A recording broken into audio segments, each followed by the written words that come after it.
Hello and welcome to the Bestseller Experiment, where we continue to discover what makes a bestseller and inspire you to start, finish and publish your book. I'm Mark Stay, and Mr. DeVoe is taking some more time after his family bereavement. But the good news is, we send our love to Mr. D and all his family, but the good news is we've got the wonderful, the astonishing, the bearded Mr. Caimh McDonnell here with us. Caimh, how are you today, sir? I'm very bearded. Thanks for asking. It's lovely to be here. Hello, team. I hope we're all well. Yes, very nice. Thanks so much for stepping Mark, in. Obviously. Yes, no indeed. problem at all. Absolutely delighted. Yeah, no, it's great. Because last week I was just talking to myself, and no one wants that. I did enough. I do enough of that in the middle of the night. You know, it's no need to record it and inflict it on people. So, now, just to say, Caimh, now I think this event has sold out, but you and I, we're going to be with the mighty Ben Aronovich soon, aren't we? Yeah. Tuesday, 7th of February, Waterstones, Trafalgar Square.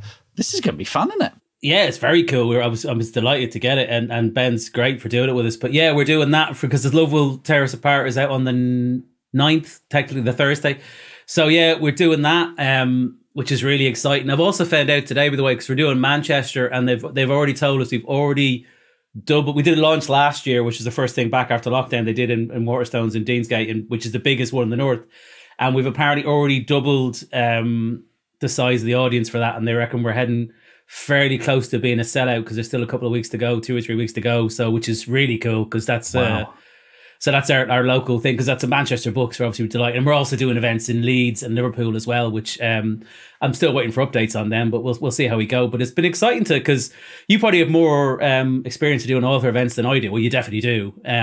But it's like I did a first couple last year, but it's great to kind of get out and do stuff like that. It really is. And let's not gloss over the fact, Love Will Tear Us Apart. This is your new book. This is the third in the Stranger Times series, which I've been lucky enough to read. And it's such a joy. Really, really good fun. Quite intense this time. Quite heartbreaking as well. There's a lot of turmoil in this one. Do you want to give us a quick pitch? Yeah, well, there is. Well, it's weird actually. I must work on the actual. Someone's asked me before what's about, and I go, it's about finishing lots of things that happened in the first two books, if I'm entirely honest.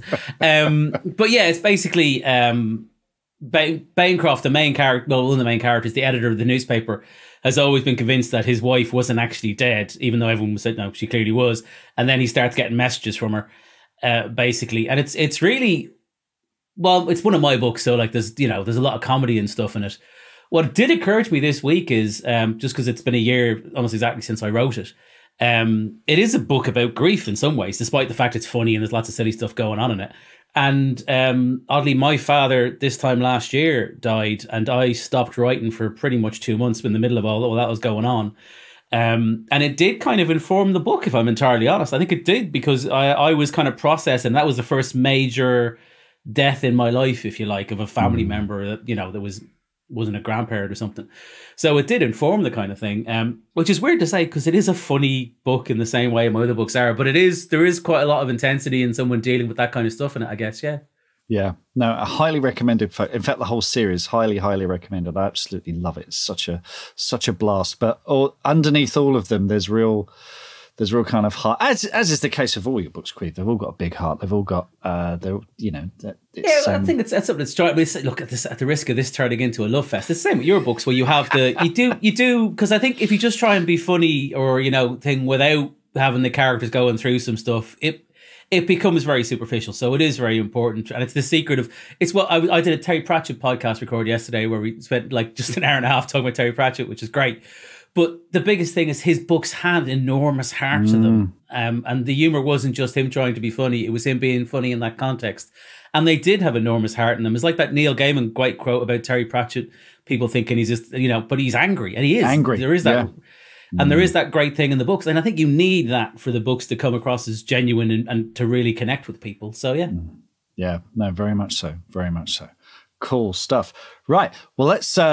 talking about authors who are angry about things and a sense of injustice, let's talk about our special guest this week. We've got Peter May, who has been on the podcast before. He was previously on episode 165, and we talked about his incredible career because he wrote for TV, had over 1,000 TV credits. He was a script editor and script writer, and we talk about that. And he had essentially retired. he basically stopped and he came out of retirement for his new novel, which I've got a copy of it here, A Winter Grave, which is a near-future thriller where climate change has completely changed the landscape. And he did some incredible research into this, into fossil fuels and how climate change, what's happening with climate change. And you can download that. It's a 16-page PDF, but we're going to make it available for you folks as a downloadable PDF, so you can check that out in the show notes. You can download it. But so Peter and I, we discuss looking into the near future, how some ideas are just ahead of their time, and the difference between writing for a contract and writing for yourself. Peter, mate, welcome back to the Bestseller Experiment. How are you today, sir? I'm very well, thank you, and it's nice to be back. Wonderful. It's lovely, especially with what is an extraordinary novel, A Winter Grave, which I've got a copy here, and I've got all sorts of research materials, which I'd like to talk about in a minute. But as I understand it, you were after, an incredible career, which we discussed in our previous episode, you were basically all set to retire. And then the COP26 climate conference happened in Glasgow and inspired you to write this. Can you tell us about that? Yeah, inspired, I don't know if that's the right word. Right. It made me angry. I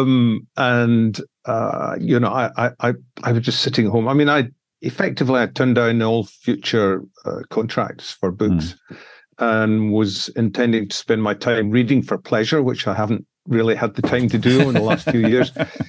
And also dedicating myself to my other passion in life, which is music. I have a home recording studio and was spending a lot of time there. But it so happened that I'd read the IPCC report 3 months ahead of the COP26 in Glasgow.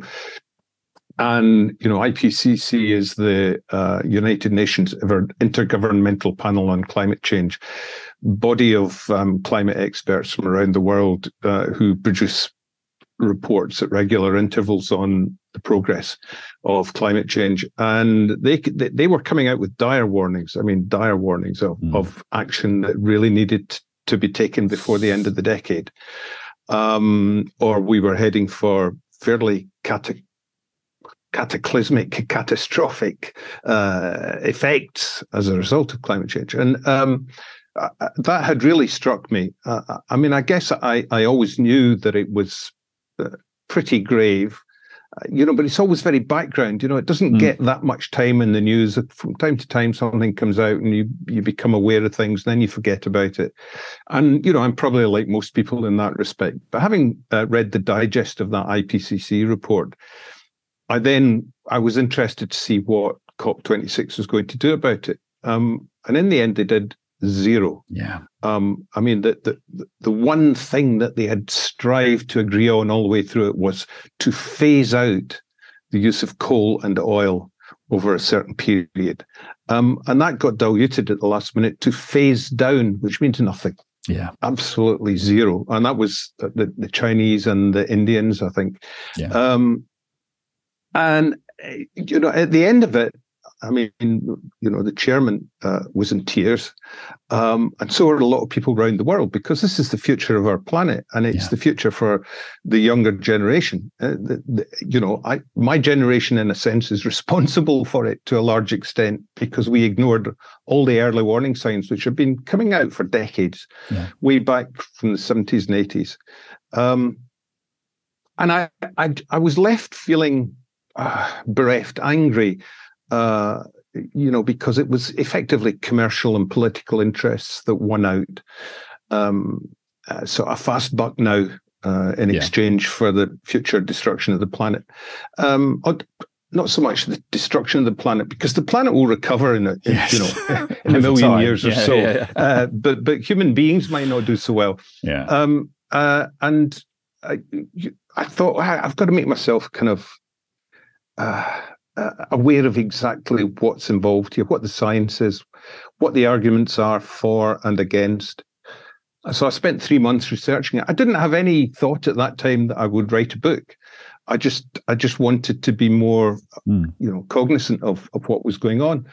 And during that period, as I became more and more aware of the science and the irrefutable quality of the predictions that of dire consequences, I realized I've got to do something about this. What can one individual do? And the only thing I can do is write. It's the only way I have of exerting any influence in the world whatsoever, a very, very tiny grain of influence. But I thought, well, I've got to do that because it's the only thing I can do. And so I set my mind then to working on the idea of how I could write. How do you write about a subject like climate change? It's so vast, and I was at a loss initially, and then I had a kind of eureka moment, which was that I wouldn't write about climate change per se. I would write in the genre that I write, crime thriller, a classic crime thriller story. But I would set it 30 years in the future in a world dramatically altered by climate change, so that this was a way of kind of opening people's eyes to what the reality might be like 30 years down the line. And 30 years is not very far. No. I mean, for a young person looking forward, 30 years is a long time. For someone my age, looking back 30 years is no time at all. It's just like that. So 30 years into the future, it's no time at all. And so I did a lot of research on what the world might look like, and specifically a particular part of the world that I know well, Scotland.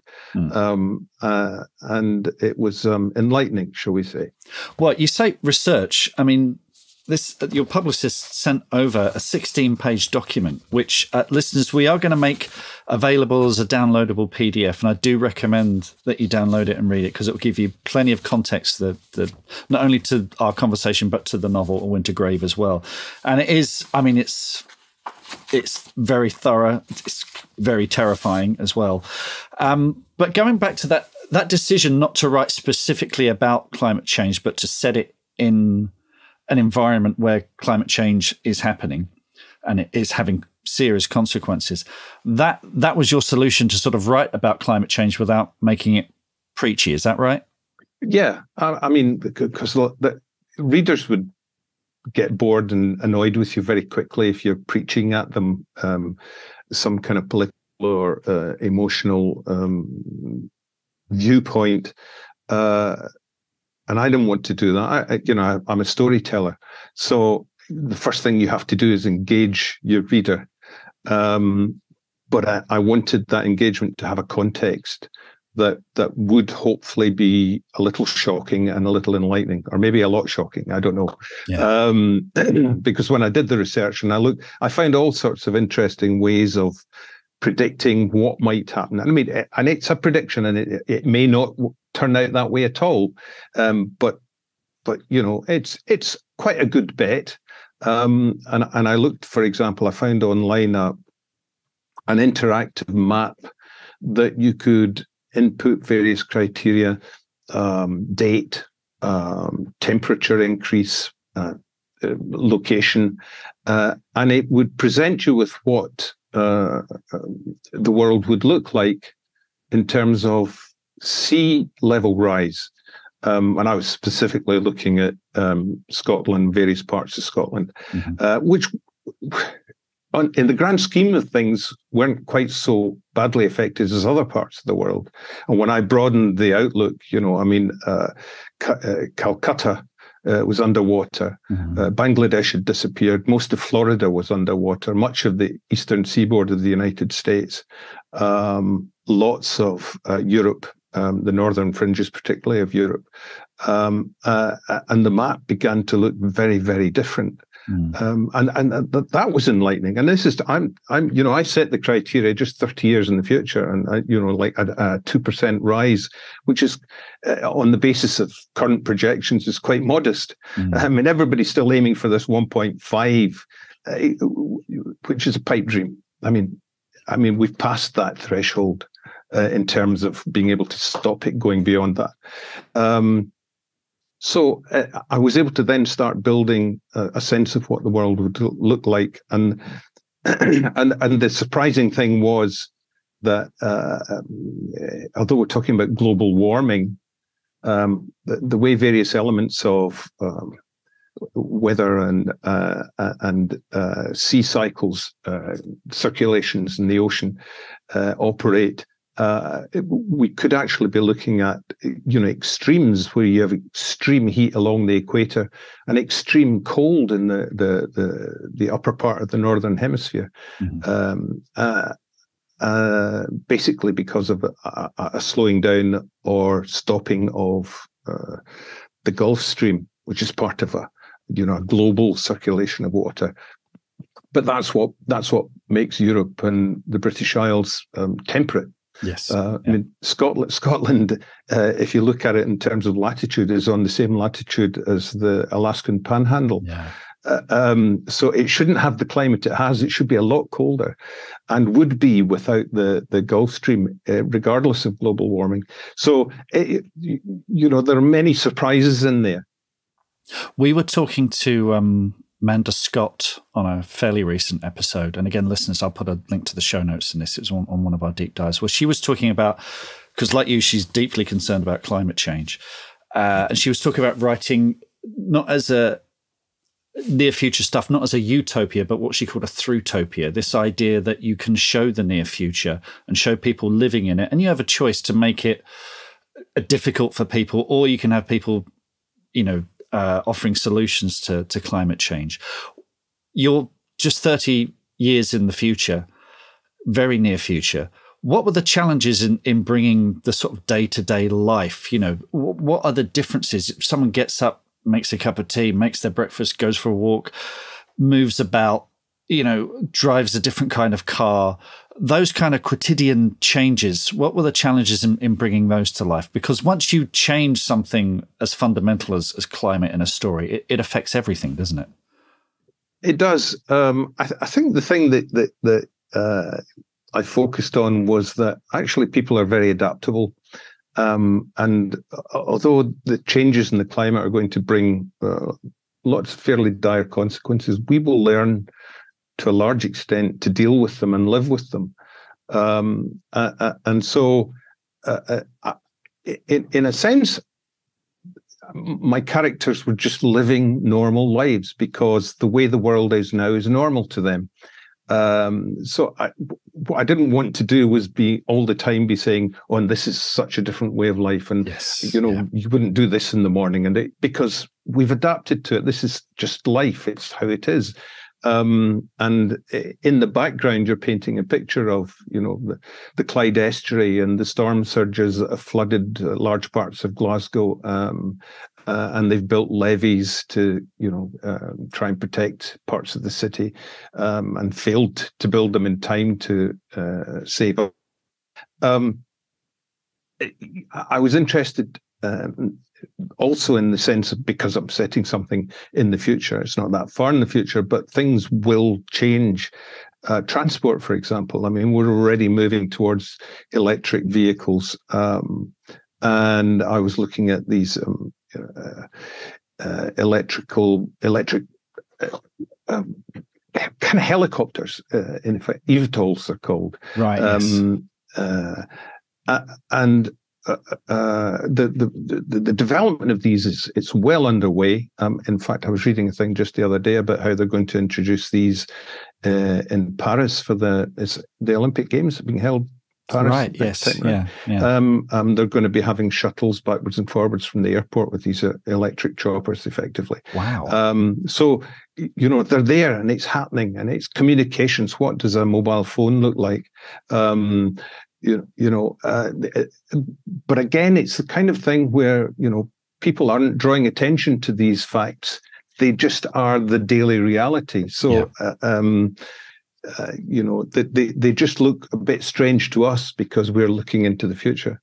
Yeah, it's things like these vertical takeoff and landing aircraft, and I think it's Icon mobiles, which are like wearables, which is where the technology is almost part of your clothes or glasses or what have you, and they're thought controlled. This all sounds quite futuristic, but it is kind of just around the corner. Having peeked into the future as you have, is there anything that's going to make lives more challenging for authors? For example, when I was a child, you could when I was reading thrillers as a child, you could put someone in the middle of the woods and they'd be alone and they'd have no one to help them. Now they've all got a cell phone and can call for help immediately, which I know, you listen to horror writers and thriller writers, like the mobile phone has been the death of tension. You usually have to find an excuse to get around it. Is there anything in the future like that that's going to, would ICOM mobiles be even, make our lives even more difficult? I don't know that the technology would make life more difficult. I think the thing, it's the social disruption which is going to affect us most of all. I read a very interesting book on the subject. When you look at sea level rise around the world, there are something like 2 billion people live within 100 kilometers of the sea. And there are a lot of cities situated on or close to the sea that are going to be washed away or going to be underwater. And you're going to have this mass migration of people. The area around the equator is going to be virtually uninhabitable because of heat. So you're literally talking about billions of people on the move, and they're moving to areas to escape flooding, heat, crop failure. And they're moving into areas where people are struggling with that, and they don't want any more people coming in. Yeah. And we're looking at things like immigration wars, and the immigration problems that, the government's very happy to draw attention to at the moment are absolutely nothing compared to what's likely to happen. I mean, it's that kind of thing that will most affect the world and the social structures of our lives and our politics. Now, listeners, you may be sitting there thinking, yes, Peter's done his research. He's been very thorough in his research, but he doesn't have a crystal ball. He can't possibly know what's in the future. But you've done this before. In 2005, you wrote a novel called Lockdown, which was rejected by publishers because they thought the portrayal of London under siege by a flu epidemic was unrealistic. Can you tell us about Lockdown, how that came about, the rejection, and what happened with that novel in the end? It's strange because it grew out. I was in the middle of writing my series of books set in China in the early 2000s when SARS came along. I don't know if you remember SARS, respiratory. It's a coronavirus as well. Came out of China, and everybody thought, "Oh my God, this is going to be worldwide," and it actually. It peaked and fizzled out, fortunately. But at the time, I was looking at that and thinking, "Oh my God, if this really blows up," I was writing this series set in China. What would Beijing look like if they locked it down because of a viral epidemic? And what would it be like for my detective investigating a crime against that backdrop? And I proposed this idea to my publisher, who said, "Nah." And so I went off and did something else. And it was after I'd finished the China series, and I'd written another 2 books, one called The Black House, which was the first of my Lewis trilogy, and one called Extraordinary People, which was the first of the Enzophile series. And I couldn't get either of them published. And most people know, I mean, The Black House went on to become my huge breakthrough book. But at the time it was rejected by every publisher in the UK. It was actually my French publisher who published it in the end in French. But I was kind of desperate at that time, and I needed to write something that I could sell, that I thought would sell, and I needed to do it fast.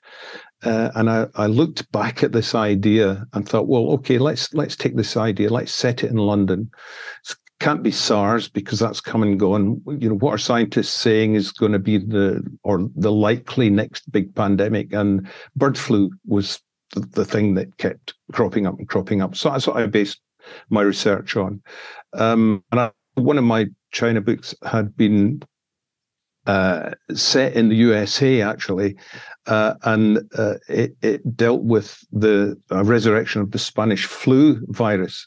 The Spanish flu of 1918 killed tens of millions around the world.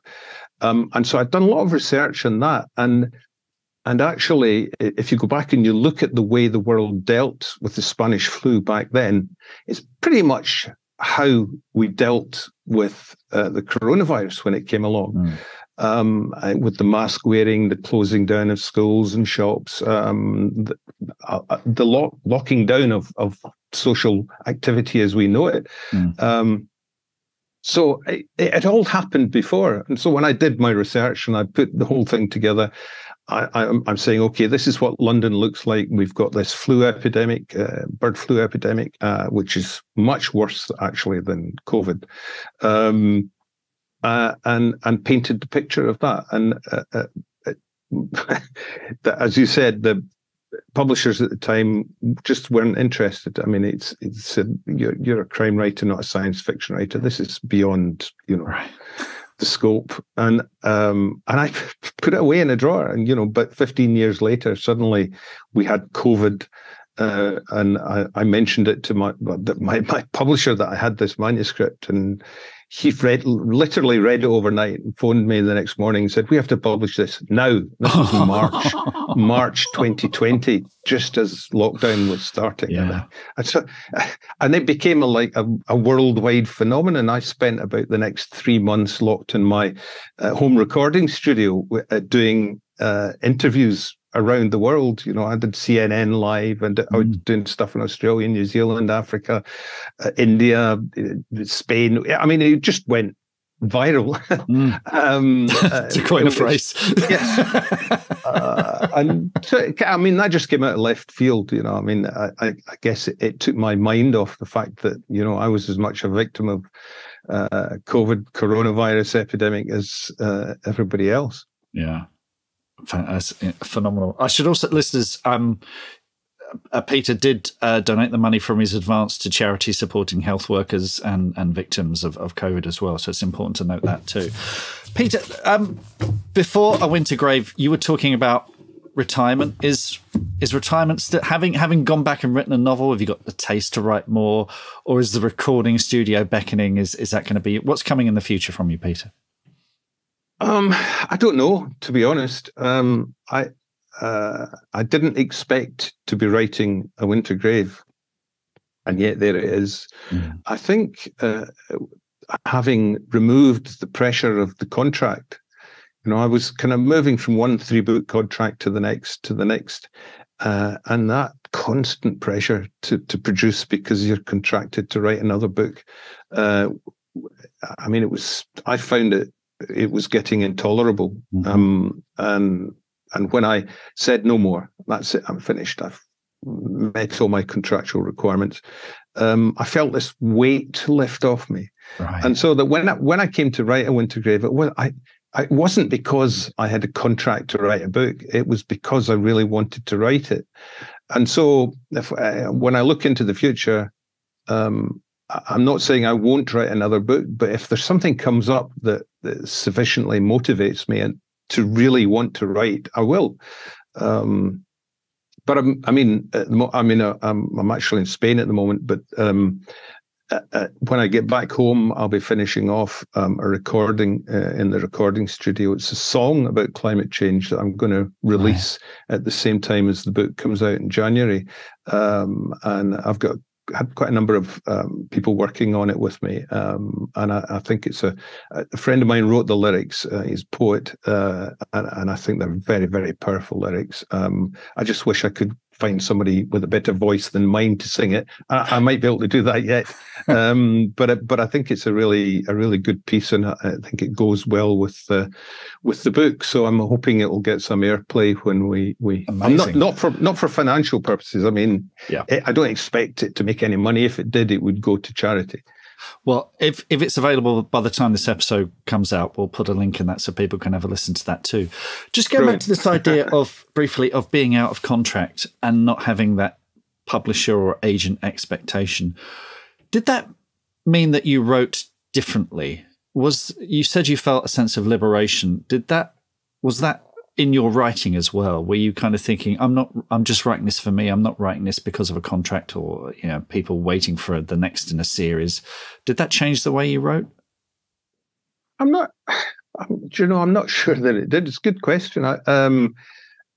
because I have a very particular approach to the way I write. I mean, I write very quickly, in a very structured way. I write a very detailed synopsis of the whole book before I begin, kind of scene by scene by scene. That probably comes from my TV writing background. And so when I sit down to actually write, I'm not worrying about where I'm going next. Of course, it evolves as you write, but I'm not, I know where I'm going next. And so my focus is entirely on the writing. I write fast. I write 3,000 words a day. Nothing changed when I wrote A Winter Grave. I took exactly the same approach. In a sense, I put the pressure on myself to do it. Right. Okay. That's good. And just finally, are there any other novels that you haven't published that might be harbingers of doom for the future? Is there anything you want to tell us, Peter? Is there anything we should prepare for in 2023? No, there's all these bottom drawers are empty these days. Everything seems to have been published. So no, I don't. I think there's plenty in the world to be scared of. Whether I'll write about them or not, I don't know. Okay. Well, in the meantime, folks, enjoy A Winter Grave. It's an absolute page-turning, gripping read, and gives you lots to think about as well. Peter May, thank you so much for speaking to us, and I hope to speak to you again one day. Thank you. What are your writing dreams? Finishing that book, quitting the day job, becoming a best-selling author? Well, over 4 years, we've studied the advice of over 300 best-selling authors who've collectively sold over 500 million books. And we are excited to announce the Bestseller Academy. If you're ready to take your writing to the next level with accountability, craft, and coaching, your bestseller dreams are now only a click away. To find out more and apply, visit bestsellerexperiment.com/academy. That's bestsellerexperiment.com/academy. Huge thanks to Peter May for speaking to me. And that was absolutely fascinating. Like I said, that PDF is available for you folks to download. And it is it's kind of terrifying, isn't it, Caimh? It is, and it's I mean, it is. Like I was reading through the PDF this morning, and I was saying, I think I sent you a message saying I was already in a bad mood because I was dealing with real estate agents. Like, this is not the way I'm going to cheer myself up. It's like, well, look, all these houses will be underwater in 20 years. That's the upside here. But at least those estate agents will drown first. But but I mean, look, jokes aside, obviously it is very grim. And I think it's clearly a passion project for him in the best sense of the word, that he had to do something about it. And I thought it was fascinating where we had that thing we kind of go, well, what can I do? And what he did was he did the thing he does best in the world, which he made it into a compelling story that hopefully gets the message across. Because when you can do that as an author, I think, like, I'm trying to think, there's a few different examples of people. Don Winslow is the one that comes to mind, not about the environment, but about the drug war. And his, I'm always recommending his Cartel series, 3 books that are just incredible. I would put them up there with The Godfather as the level of sheer brilliance in the writing and everything like that and the storytelling. But they also, you will come out of it. It changed my opinion on the war on drugs completely. And I very passionately believe, well, frankly, what Don Winslow believes now. And in the same way, I guess with this, he's obviously just trying to change minds by doing what he does best. But as you know from working in publishing, it's a tricky sell. I would imagine if you're a new author trying to do this, you'd probably have a hard time getting away with publishers. But because he's Peter May, I guess that, there's going to be people who will take it on. But there will also be some readers that just go, I want escapism in what I read. I don't want to be dealing with the horrible truth of what's coming, I guess. Well, we're going to talk about selling the near future and post-apocalyptic fiction in the extended version for patrons. So we'll talk about that soon.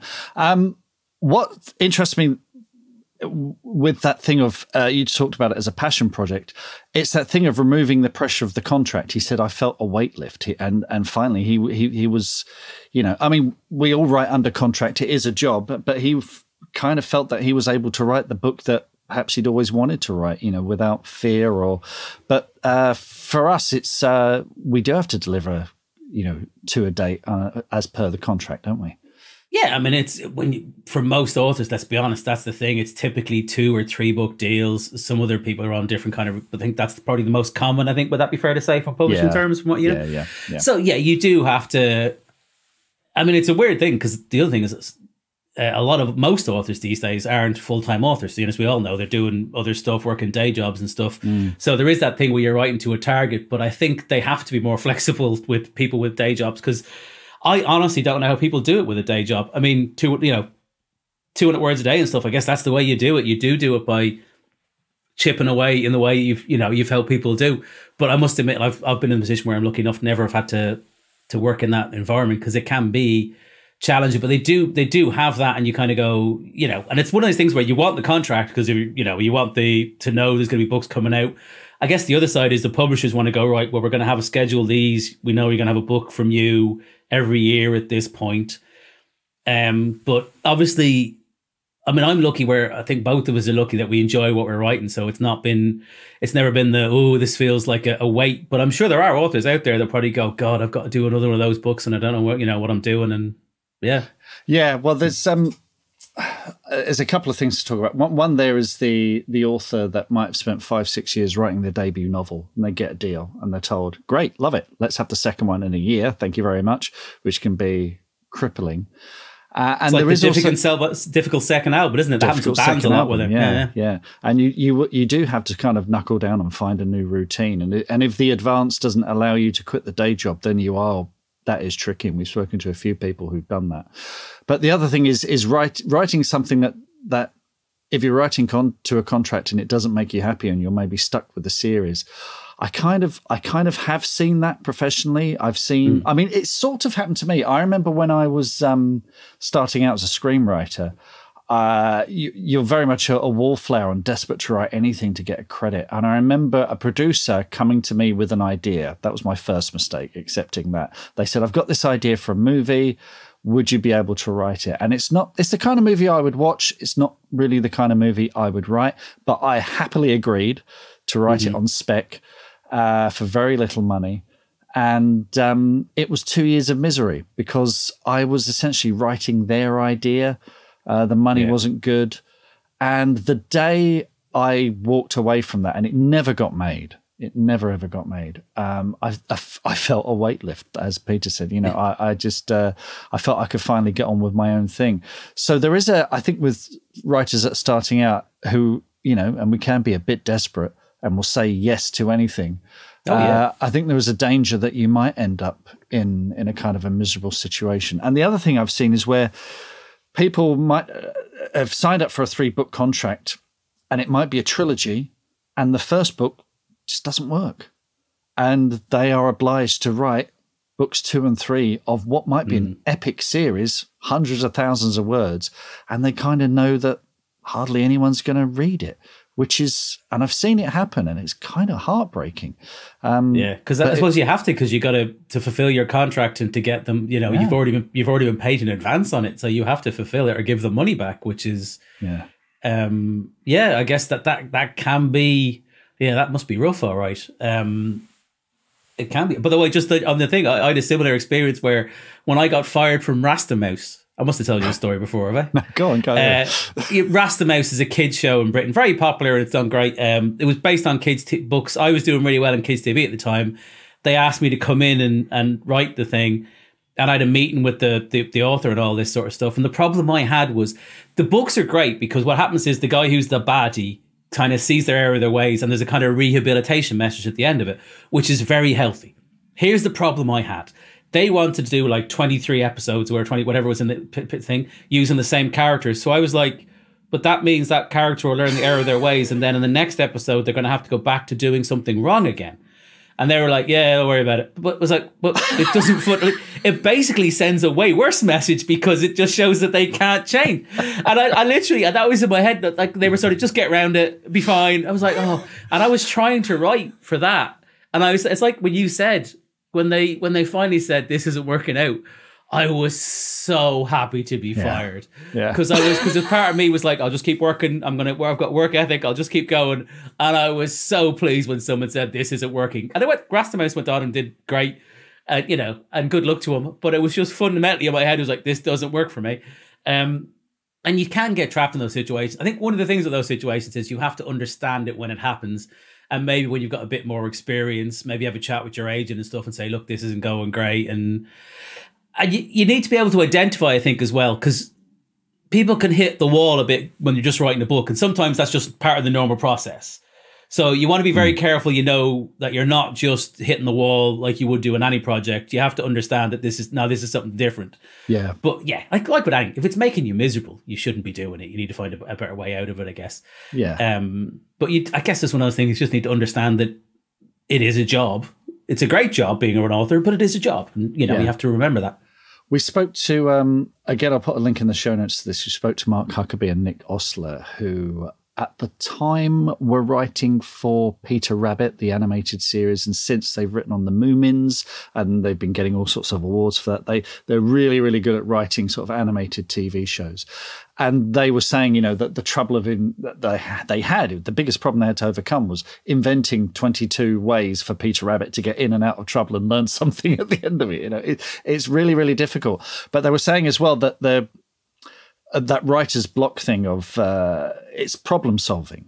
They never had, they could not afford writer's block because they had to deliver. They talk about a contract. There's no contract like a TV contract. You know, you can't miss those deadlines. You've got to deliver because otherwise the whole train crashes. So, you know, they were just saying you have to work through it. You have to, you know, and they worked as a pair, which I think writing TV and film always helps. If you're on your own, it can be quite despairing. But yeah, I'll put a link to that, folks. You can have a listen to that. Yeah, because I had the same when I was doing kids TV. My height when I was doing a thing called Pet Squad, which is the animated series that I created. Well, the same company, Darren McQueen, who are brilliant, have now gone on to win all kinds of awards. But I was also doing a thing called Bear Behaving Badly with them.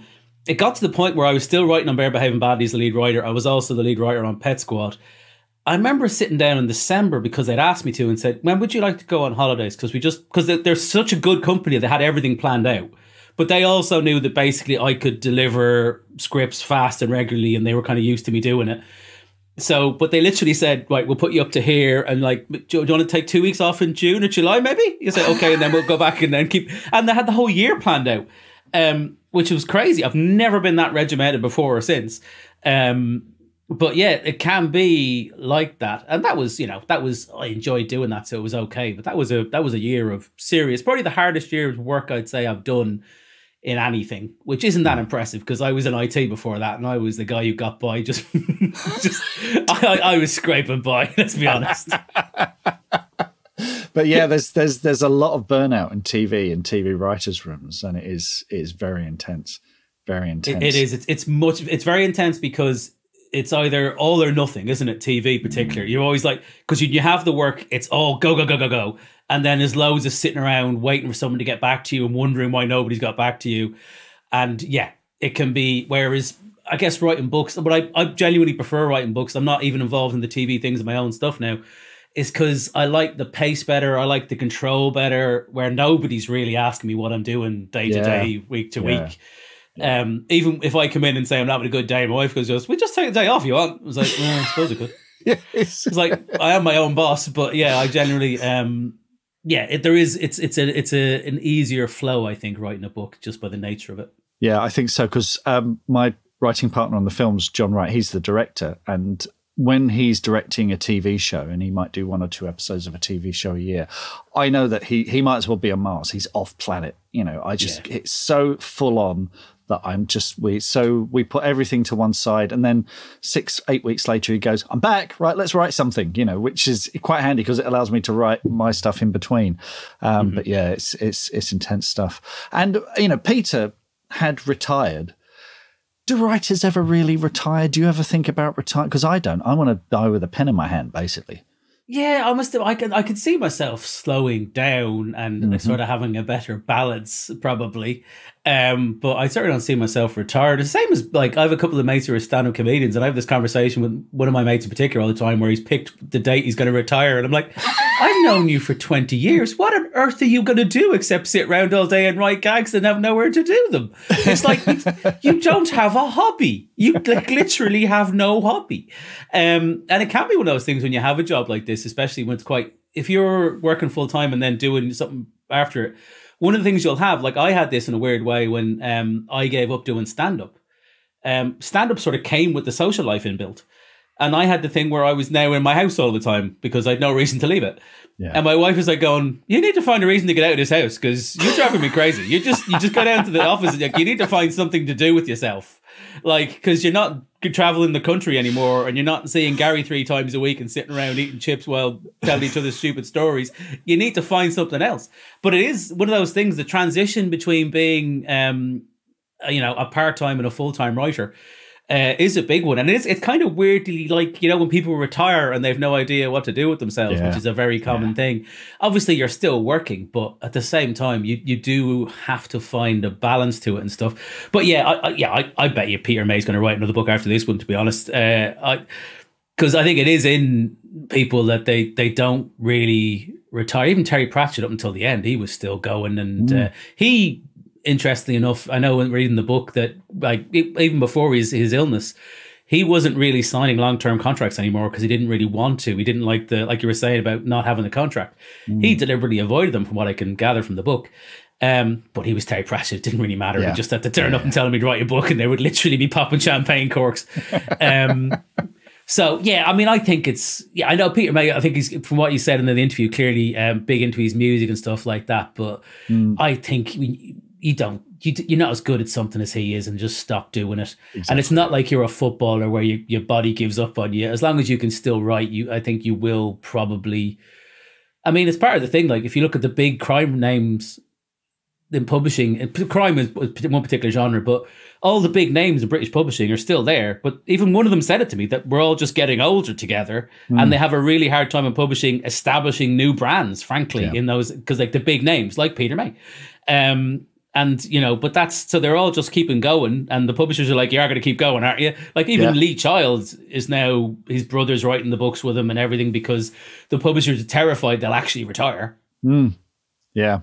Yeah, well, look, let's talk about this more in the extended edition. Now, folks, this episode of the podcast has been brought to you by the wonderful people who keep us going. So our Bestseller Academates, the people in the Bestseller Academy, are our patrons on Patreon. So if you join the Academy, you get to hear our extended episodes. You get to hear our deep dives. Same with Patreon as well. So if you want to support the podcast, go to bestsellerexperiment.com/support. If you want to find out more about the Academy, go to academy.bestsellerexperiment.com.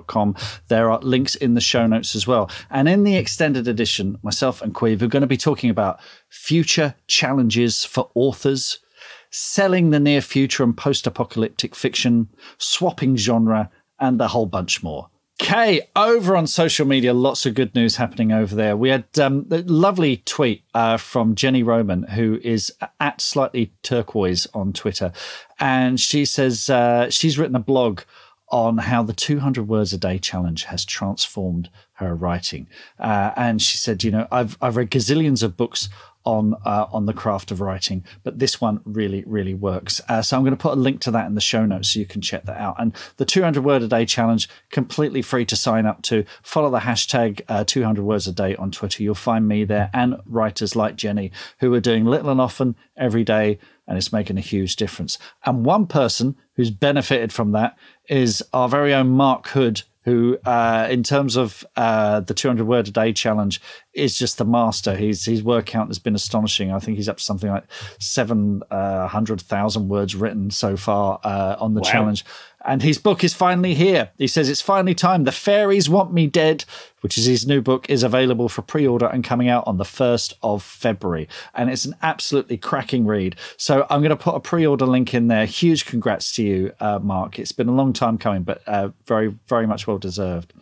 And something that's happening on, it's kind of happened completely on its own over on the Bestseller Experiment Facebook group, is Jackie Kirkham, who's a valued member of our group there. She started these regular, what she calls shut up and write lessons, which is where, writers just gather together just for an hour or so, and then just shut up and write and be accountable to one another.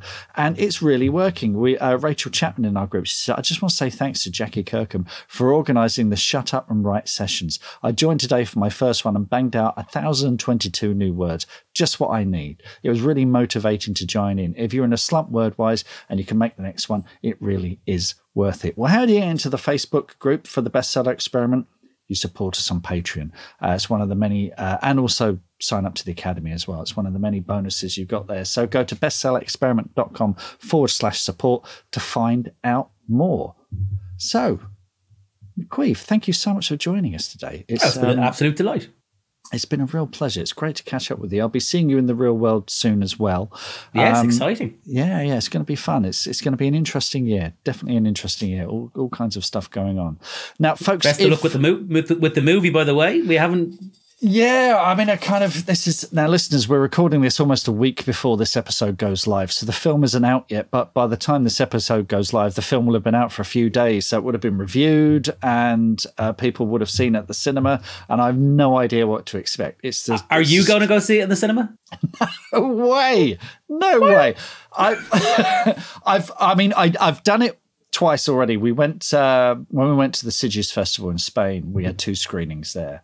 And both John and I said the same thing. We said, we're going to sit down for 10 minutes. We're going to sneak out the back. But both times we ended up sitting through it all the way through because the audiences there were great. But that's a festival audience. You know, that there are people who are big horror fans, monster fans, and they're very excitable and they make noises and they whoop and they clap. What I don't want to do, with all due respect to the View in Thanet up the road for me, is sit there on a Saturday where someone's looking at their phone, someone's crunching on popcorn, and I just can't do it. Can't bring myself to do it. So no, I don't think so. Anyway, I can't. Yeah. It's weird. Yeah, no, I can kind of see that. I did have that in a shop in Germany where someone came in and my books were on display because I was just in there doing stuff. And then this teenage girl started telling her mother she got the first one. And like my wife was there and I'm going over there. I said, well, I don't want to be here for the conversation. Yeah. Now, as it turned out, she likes the books and the guy literally behind the counter said, you know, the guy you wrote is just standing over there. Which they were a bit, and then they came over and said hello and stuff. But yeah, I can't, now you mention it. Yeah, I can see why you wouldn't want to be there with somebody looking at their phone. That does make more sense. Well, I'm going to go. I'm bringing my mate because as you know, I'm a wuss who's terrified of horror movies. I haven't seen any of the great horror movies, but I'm going. I'm bringing my mate Gary Delaney because he's a big horror buff. So me and him are going because I basically said, because we always used to go to cinema together and we never go to horror films because I'm scared of them. But I've now said, because as you promised me that I'm thanked in the credits at the end. You are thanked in the credits, yeah. So because of that, I'm willing to go see a horror movie. So I hope you appreciate the sacrifice I'm making. And then Gary's delighted because neither me or his wife ever go to the horror movies with him. So he's chuffed now. He gets to go to see one.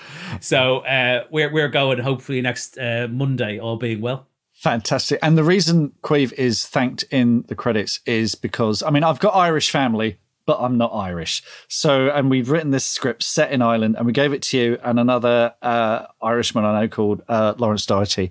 And we said, look, what are the terrible, how have we put our foot in our mouths? What have we done? What are the terrible Irish cliches?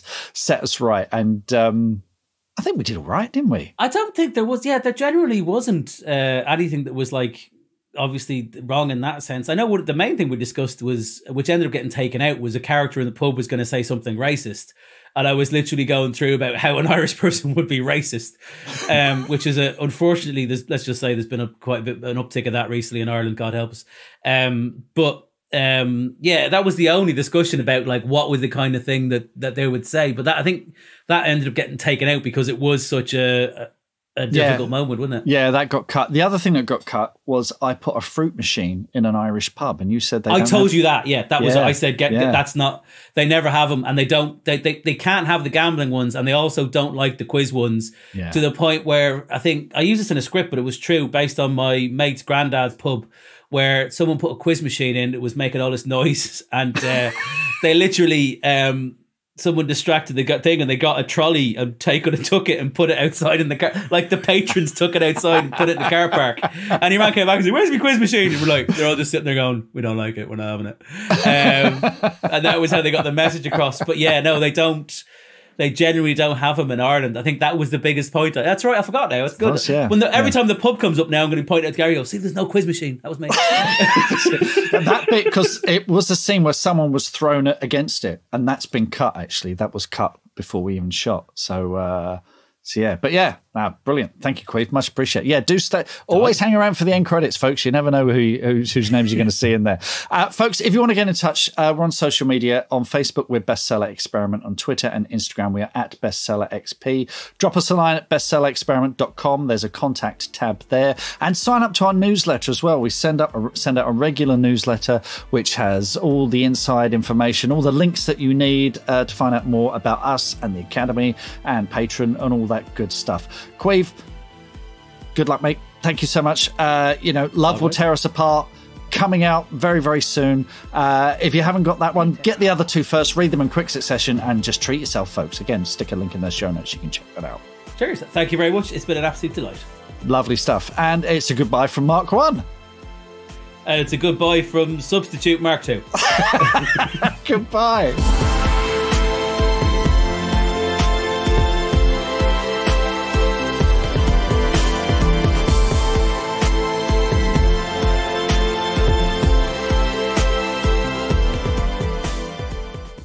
Four, 5, 6, 7, 8. That was 9. You said do it on 8. That was 9. You fucking idiot. Do it again.